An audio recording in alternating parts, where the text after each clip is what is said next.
ഈശോയിൽ ഏറ്റവും സ്നേഹം നിറഞ്ഞവരെ, ഈശോ മിശിഹായ്ക്ക് സ്തുതിയായിരിക്കട്ടെ.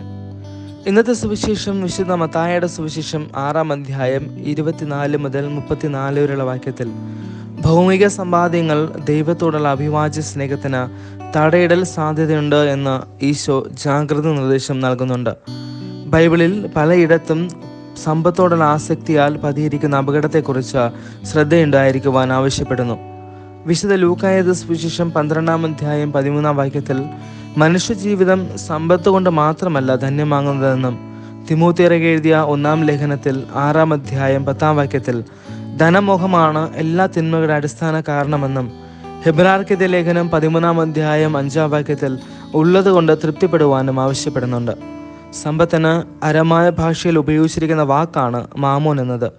മാമോൻ എന്നത് സമ്പത്തല്ലെങ്കിൽ വസ്തു എന്ന് അർത്ഥമുണ്ട്. തുടർന്ന് വായിക്കുമ്പോൾ 30-ാം വാക്യത്തിൽ ഈശോ നമ്മെ ഓരോരുത്തരെയും നോക്കി വിളിക്കുന്നൊരു വാക്കുണ്ട്: അല്പവിശ്വാസികളെ. ഇതേ പ്രയോഗം വിശുദ്ധ ലൂക്കായുടെ സുവിശേഷം 12-ാം അധ്യായം 28-ാം വാക്യത്തിലും കാണാം. തൻ്റെ ശിഷ്യത്വം സ്വീകരിച്ചിട്ടും ആഴത്തിലുള്ള വിശ്വാസം ഇല്ലാത്തവരെയാണ് ഈശോ ഇങ്ങനെ അഭിസംബോധന ചെയ്യുക. നമ്മൾ ദൈവപരിപാലനയിൽ ആശ്രയിക്കാതെ ഭൗതിക ജീവിതം നയിക്കുന്നവരാണ്.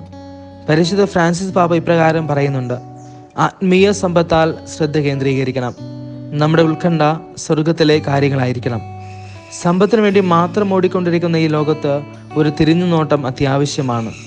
ഓട്ടത്തിനിടയിൽ നഷ്ടപ്പെട്ടു പോയ കുടുംബത്തെ, മക്കളെ, സഹോദരങ്ങളെ തിരിച്ച് ചേർത്ത് പിടിക്കാം. സമയമില്ല എന്ന പേരിൽ ഒഴിവാക്കിയെങ്കിൽ അവരെ ചേർത്ത് പിടിക്കാം. ജീവിതം അഭിനയിച്ച് തീർക്കാതെ യഥാർത്ഥ ജീവിതത്തിലേക്ക് കടന്നു വരാം. ദൈവപരിപാലനയിൽ ആശ്രയിക്കാം. കർത്താവ് നിങ്ങളെ സമൃദ്ധമായി അനുഗ്രഹിക്കട്ടെ.